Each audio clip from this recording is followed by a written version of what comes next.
Waduh, ini jujur masih ngebekas banget ya dengan kekalahan timnas Indonesia lawan Australia. Nah, begitu juga dengan para orang-orang yang terlibat di dalamnya, termasuk Ketua PSSI, termasuk juga Patrick Kluivert, dan juga termasuk dengan STY yang pernah dekat dan melatih timnas Indonesia.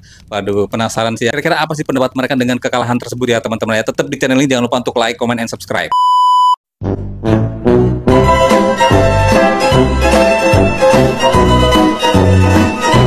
Assalamualaikum warahmatullahi wabarakatuh teman-teman, apa kabarnya? Mudah-mudahan kita semua selalu diberikan kesehatan, amin ya rabbal alamin. Dan gak lupa gue pengen bilang terima kasih buat teman-teman semua yang udah selalu dukung channel gue dengan cara like, comment, and subscribe. Dan buat teman-teman yang baru banget temuin channel ini, gue minta dibantu diklik tombol subscribe-nya, diaktifin juga notifikasinya supaya nanti kalau misalnya gue upload video terbaru kalian akan dapat pemberitahuannya. Nah, sedih ya ngelihatnya teman-temannya. Tapi menang dan kalah dalam satu perlombaan itu biasa ya teman-teman ya. Tapi yang bikin gak biasa karena memang kita sudah berekspektasi terlalu tinggi dengan perubahan pelatih, dengan perubahan mungkin pola cara ngelatihnya, cara bermainnya, dan juga susunan timnya juga akan berubah. Tentu saja akan membuat penyesuaian sangat sulit nih buat timnas Indonesia juga ya teman-teman ya. Tentu saja dengan beban moral yang sudah dipikul dengan harapan-harapan dari kita semua untuk bisa lolos ke Piala Dunia ya teman-teman ya. Jadi sebenarnya itu semuanya nggak ada yang bisa disalahkan, dan kita lihat mungkin ini ada alasan-alasan tertentu yang mungkin bisa kita terima nih. Oh iya juga ya, jadi ternyata kekalahan Indonesia itu seperti ini, penyebabnya ini gitu ya teman-teman ya. Kita langsung aja cek komentarnya dan nanti kita bacakan satu persatu ya teman-teman ya. Gimana nih Indonesia? Kalah, saya sudah bilang. Pelatih kita tuh bodoh. Nggak percaya kalian. Jadi STY harus dikembalikan. Ya, STY out nggak apa-apa, tapi cari pelatih yang lebih bagus. STY out datang penjudi ya sama lah. Besok Ngapain? Besok lawan Bahrain, ini ada warga Bahrain di belakang. Nah, ini sebenarnya tim kesehatan Bahrain. Kita sudah pegang di sini. Jadi gol tapi Reiners ini Tapi oleh Mani kan? Siapa? satu kan Oh, tapi gol lagi. untuk di Itu 5-1. ketiga. Bang. Rupanya sudah diprediksi kekalahannya sama si abangnya. Waduh, gol lagi bang, 5-1 bang, ternyata bang, nggak jadi 4-1 ya bang ya. Kita lihat komentar para netizen, ada 3057 komentarnya ya kak ya. Tuh, Abdur emang siapa? Waduh, ada yang jawab nih 144 komentarnya ya tuh. Patrick siapa anjay itu? Mantan pemain Barca lah, Abdur siapa? Kocak nih. Abdur warga Indonesia yang berharap timnasnya masuk Piala Dunia, stand up comedy. Nah, stand up comedy nih kak ya, dijawab sama netizen nih ya. Coba kita lihat nih komentar-komentar yang lain juga nih terkait dengan kekalahan timnas nih. Bahwa kita seperti dalam kehidupan, kadang kita kecewa, kadang kita happy. Nggak bisa kita happy terus, nggak bisa kita menang terus, nggak make sense, ya kan? Walaupun hari ini terutama pertama gue kecewa banget cara bermainnya. Depan nggak bisa pegang bola, jarak terlalu jauh, tengah dipres habis-habisan, berubah di babak kedua. Nah, semoga dari match ini banyak belajar, berubah di lawan Bahrain. Itu aja. Gimana komentarnya debut oleh James dan Ole? Gue oleh sangat puas. Dean James oke lah, nggak jelek nggak bagus. Reinders yang gue bilang lumayan. Ini anak kan kayak anak tiri ya, pelatih sebelumnya nggak ada kesempatan, sekarang juga dicadangin. Minimal Kluivert lihat siapa yang main bagus siapa yang enggak, iya kan? Kalau Nathan tadi coach gimana?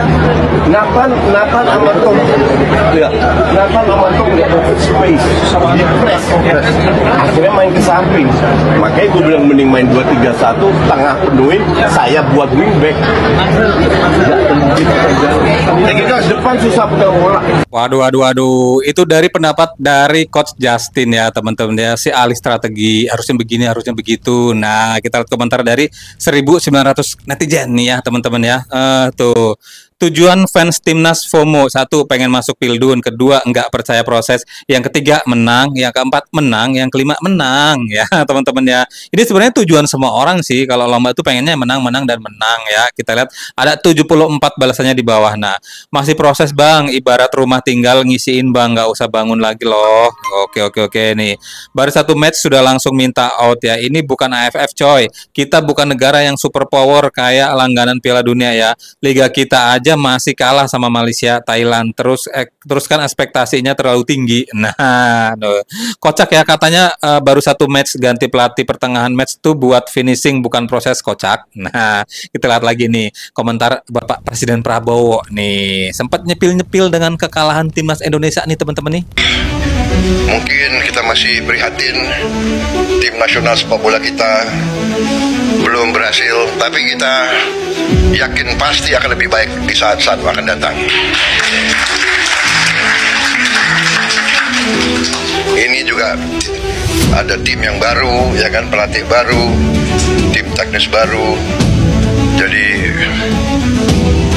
saya percaya kita akan mencapai hal yang baik. Sepak bola ini adalah sesuatu yang penting karena rakyat kita memang merasakan bahwa sepak bola itu menggambarkan tekad kita, menggambarkan semangat kita. Indonesia tidak boleh dianggap remeh oleh bangsa manapun di dunia, termasuk terutama di hal-hal seperti olahraga. Waduh, ngeri langsung dinotif langsung sama presiden ya teman-teman ya. Kira-kira gimana sih ya ketua PSSI-nya nih ya? Gimana rasanya kalah langsung ke notif langsung? Tapi ini bukan masalah notif untuk ngejudge atau apa ya teman-teman. Di sini Bapak Presiden Prabowo menyemangati ya. Kan udah ada pelatih baru nih. Mudah-mudahan ke depannya nih beliau yakin kalau kita tuh bisa lebih maju karena olahraga ini adalah olahraga yang memang menjadi pusat perhatian seluruh rakyat Indonesia dan termasuk salah satu gengsi juga nih di dunia teman-teman ya. Jadi kalau misalnya cabang olahraga bola ini kita bisa menguasai, kita juga dipandang di dunia. Kira-kira seperti itu nih ya teman-teman ya. Kita lihat komentarnya ada 377 komentarnya ya. Sintayong dipanggil lagi Pak ya karena pesimis saya dengan pelatih baru. Nah tuh ada yang jawabnya kayak langsung dijawab juga nih ya. Kita lihat dulu ya pertandingan selanjutnya melawan Bahrain dan Cina Bang. Semoga aja bisa menang. Nih ya tuh kita lihat lagi jawabannya tuh nggak ada ceritanya STY udah masa lalu. Nah, lalu masa depan yang hancur gini ya. Tuh, masa lalu yang sengaja dipecat karena menghalangi timnas maju di babak terang benderang ya Bang ya.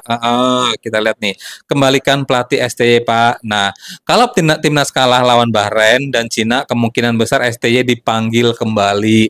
Waduh, apalagi nih ada pertaruhan apalagi ini. Ya Allah tuh, pelatih pakai Pak Anies aja kalau pengen maju. Itu bukan pelatih bola guys ya. Kalau kita lihat video yang lain aja dah nih. Langsung bikin keputusan. Gila sangat gak nyangka Erick Thohir akan begini usai laga Timnas Indonesia versus Australia di lanjutan kualifikasi Piala Dunia 2026. Ketua Umum PSSI, Erick Thohir, tak bisa menyembunyikan amarah dan kekecewaannya. Bahkan dalam pernyataan mengejutkan, ia mengisyaratkan bakal mundur dari jabatannya. Dalam sebuah wawancara usai pertandingan di Stadion Utama Gelora Bung Karno, Erick terlihat murung namun tetap berusaha menahan emosinya. Namun, nada suaranya tegas ketika menjawab pertanyaan media. Saya kecewa, marah, dan frustrasi. Hasil ini tidak bisa diterima. Timnas Indonesia seharusnya sudah jauh lebih baik dari ini, tetapi kenyataannya kita masih tertinggal. Ini bukan lagi sekadar evaluasi pemain dan pelatih, tapi harus ada perombakan besar. Dan sebagai ketua PSSI, saya adalah orang pertama yang harus bertanggung jawab, ujar Erick dengan wajah serius. Kekalahan ini memperkecil peluang Indonesia untuk lolos ke babak berikutnya dalam kualifikasi Piala Dunia 2026. Sejak awal laga, skuad Garuda terlihat kesulitan menghadapi tekanan dari Australia. Gol-gol dari tim lawan menunjukkan bahwa ada celah besar yang belum bisa ditutupi oleh timnas Indonesia, baik dari segi taktik maupun mental bertanding. Erick yang selama ini dikenal sebagai figur yang gigih dalam membangun sepak bola Indonesia, merasa bahwa usahanya belum membuahkan hasil yang diharapkan. Dalam pernyataan lanjutannya, ia secara mengejutkan mengindikasikan bahwa dirinya bisa saja meninggalkan kursi ketua PSSI. Saya datang ke sini bukan untuk sekadar duduk di kursi ketua PSSI. Saya ingin membawa perubahan nyata. Tapi kalau hasilnya masih seperti ini, saya harus bertanya pada diri sendiri.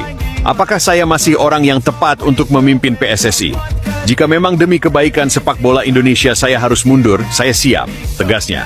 Waduh, ini pertanyaan terhadap diri sendiri ya. Apakah saya orang yang pantas untuk memimpin PSSI ya teman-teman ya? Kalau nggak pantas, saya siap untuk mundur. Waduh, jangan Pak. Indonesia butuh ketua PSSI seperti Bapak nih, yang peduli banget dengan kemajuan persepak bolaan di Indonesia. Usaha Bapak udah sedemikian rupa ya teman-teman, sampai pengen membuat timnas kita tuh masuk Piala Dunia dengan diupayakan mengganti pelatih dengan harapan-harapan yang besar juga. Tapi ternyata semua itu ya itu lagi balik lagi ke kemampuan timnas kita juga dan mungkin karena penyesuaian dengan kondisi yang baru juga ya Pak ya. Jadi mohon bersabar. Mudah-mudahan ini nanti ke depannya kita lihat cara kerjanya pelatih yang baru nih teman-teman ya. Kita lihat juga ini komentar-komentar para netizen, apakah netizen juga setuju kalau misalnya Pak Erick Thohir itu out dari PSS ini teman-teman.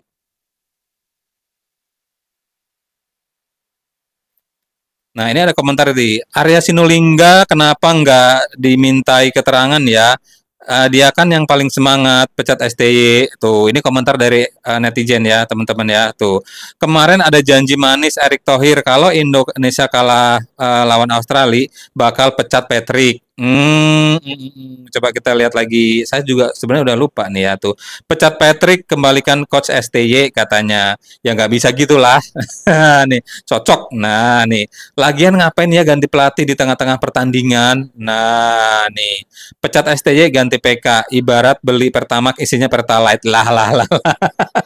Jelasin ke gue ya kenapa STY diganti. Gue nggak ngerti tuh. Nggak nyimak berarti Kak dari yang awal-awal ya Kak ya tuh.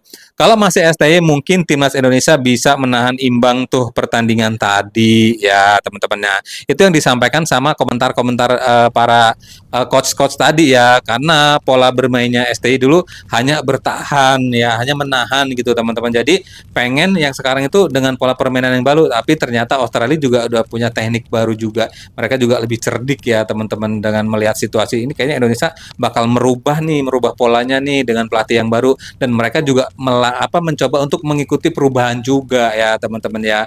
Waduh luar biasa ya, lawan dengan langganan juara Piala Dunia ya. Begini nih ya teman-teman ya, coba kita lihat langsung komentar dari STY terkait dengan kekalahan timnas Indonesia nih. Yang pasca timnas Indonesia dibantai 1-5 oleh Australia, dan ketika ditanya apakah salah satu faktor kekalahan timnas Indonesia karena tidak dimainkannya Asnawi dan Yaakob Sayuri, namun Shin Tae-yang nggak menanggapi. Berikut wawancara Shin Tae yang di depan para media. 열심히 최선을 다한 것 같아. 앞에서 선수들이 전방 압박돼가고 최선을 다했지만 시간이 부족해서 세트피스의 맨투맨 이걸 놓치는 게 결정적으로 지지 않았나 생각합니다. Para pemain bekerja keras. Memang pressing depan juga sangat baik, tetapi karena tidak banyak waktu untuk latihan, sepertinya banyak kelepas man to man. Jadi mungkin penyebab kalah itu yang mungkin di situ set piece. tapi tetap datang. 안타까운 점이지. 사실은 세트 피스에서 골을 안 먹어도 될 것을 이제 골 먹으면서 우리가 대량 실점했는데 아마도 클로베트 감독이 시간이 부족해서 그런 세트피스 훈련을 못하지 않았나 생각이 들고 결정적인 순간에 우리가 골을 넣었으면 분위기가 반전됐을 텐데 그런 부분이 좀 아쉬워서 아쉬운 포인트는 했는 부분인데 sangat disayang sekali. Sebenarnya nggak perlu kita kemaskan gol lewat set piece, tetapi kemaskan gol karena set piece sepertinya. Mungkin karena pelatih Patrick nggak punya banyak waktu untuk latihan set piece, jadi mungkin alasannya itu ya. Memang kita juga bisa cetak gol di awal, tetapi karena nggak bisa dimanfaatkan dengan baik, ya mungkin ya itulah yang mungkin menjadi penyebab kalah gitu. Terakhir tidak dipanggil pemain yang langganan seperti Asnawi dan juga Witan. Bagaimana, apakah itu termasuk dalam faktor? Asnawi, Witan 보통 항상 불리던 선수들이 안 불렸는데 그게 혹시 요인이 된 건지. 그건 Thank you. Nah, teman-teman, itu kira-kira ya penyebabnya kenapa timnas Indonesia kalah. Karena mungkin kita terlalu sibuk berlatih, dan mungkin kayak Patrick Kluivert atau pelatih baru itu nggak punya banyak waktu untuk mengatur strategi servis gitu ya teman-teman ya. Kita lihat komentarnya, ini ada berapa? Oh, nggak ada komentarnya teman-teman. Ditutup kolom komentarnya ya Kak ya. Nah, itu tadi kira-kira pendapat dari STY terkait dengan kekalahan timnas Indonesia. Nah, bagaimana pendapat dengan pelatih yang sekarang nih? Pendapat Patrick Kluivert terkait dengan kekalahan tim yang dilatihnya ya teman-teman. Coba kita langsung cek nih. You guys don't see the spirit what we have in the team. We will react. We will react absolutely against Bahrain. Unfortunately, of course, the result. I think in the beginning of the game, we did a very good job in pressing high, exactly on the right side where we wanted to press. because we knew on the left side they have the good players, and from my point of view it went very good. After that we received a penalty. If you shoot the penalty in, it will be a totally different match, of course. But unfortunately, Kevin shot the ball in the post, and from that moment we changed something in our minds or something. But we didn't play our play anymore. But I think that during the game, I think that we fought like lions. We never dropped down our heads. But unfortunately, I'm very disappointed, of course, for the result. Not only for us, for the people, but for everybody who is supporting Indonesia. Yes, if possible, of course. That's my playing style. I think that from the beginning that we saw the game, we had grip of the game. I think that we played better than Australia. But unfortunately, how important it is to make a penalty or not, and what it does mentally is a big thing, of course. If you score 1-0, I'm sure it will be a totally different game. Unfortunately, penalties you don't score them every time. It just came on the wrong moment, and it's a pity for everybody. And we need to work. Bahrain is in 5 days already in front of the door, and try to get a good result against Bahrain. But first, we have to digest this game. The work mentality, the ethic of the players, I'm very happy about it. And if you concede the goal like this with personal mistakes, you need to work. Pokoknya intinya ya, kami sudah berusaha maksimal ya, berusaha sekeras mungkin, tapi tetap Tuhan yang menentukan. Kira-kira seperti itu alasannya. Tapi memang timnasnya dari Australia memang nggak kalah bagus, sudah luar biasa banget ya. Tapi timnas Indonesia juga udah berupaya sekuat tenaga nih ya teman-teman, dengan segala macam tekniknya, kata pelatih Patrick ya teman-teman. Mudah-mudahan nanti kalau lawan Bahrain kita bisa lebih baik katanya gitu. Nih kita lihat komentar dari para netizen ya Kak ya, ada 2.700 sekian komentarnya nih tuh. Jangan salahkan Patrick ya, dia hanya butuh adaptasi sama kayak STY pas pertama masuk Indo dia kalah terus dihujat. Nih si Anjay malah nyalahin Kevin Dix. Rizky Ridho cadangan Indonesia selalu kalah, catat nih ya Coach Clifford ya. Nih kita lihat nih Patrick Clifford out. Nah, kenapa juga back disuruh tendang penalti ya, kocak nih orang. Dix itu eksekutor ya, penalti nomor 1 di klub dan win rate-nya dia 100%, cek aja. Lagi apes aja kali timnas gagal eksekusi. Nah, nih itu.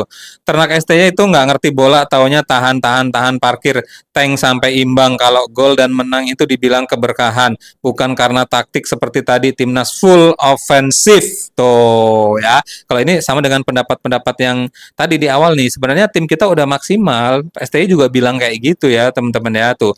Jangan hujat mereka ya, ataupun pelatih mereka yang menginginkan kemenangan. Hargai perjuangan, masih ada kesempatan di match selanjutnya. Farmos Garuda ya tuh. Jangan mainin Nathan ya. Dia lagi ya bikin penalti, heran lawan Bahrain masih dimarahin. Maksudnya masih dimainin, maksudnya apa sih ya Kak ya tuh. Hampir aja tuh kiper bukan Emil ya, kalau Emil udah diserang tuh. Nih, sekelas pemain impor itu nggak mungkin masih bermasalah ya tuh dengan penalti atau patah semangat hanya karena gagal penalti. Ini murni karena salah taktik. Nah, udah dijelasin ya teman-teman, kira-kira itulah penyebabnya kenapa timnas kita kalah. Mudah-mudahan nanti di pertandingan berikutnya bisa menunjukkan performa terbaik ya teman-teman. Tetap dukung timnas Indonesia ya teman-teman. Pokoknya siapapun pelatihnya, kita tetap pendukung timnas Indonesia. Nah, dan di sini gue pengen bilang terima kasih buat teman-teman semua yang udah selalu dukung channel gue dengan cara like, comment, and subscribe. Dan buat teman-teman yang baru banget nemuin channel ini, gue minta dibantu diklik tombol subscribe-nya, diaktifin juga notifikasinya, supaya nanti kalau misalnya gue upload video terbaru, kalian akan dapat pemberitahuannya. Sampai ketemu di video selanjutnya. Wassalamualaikum.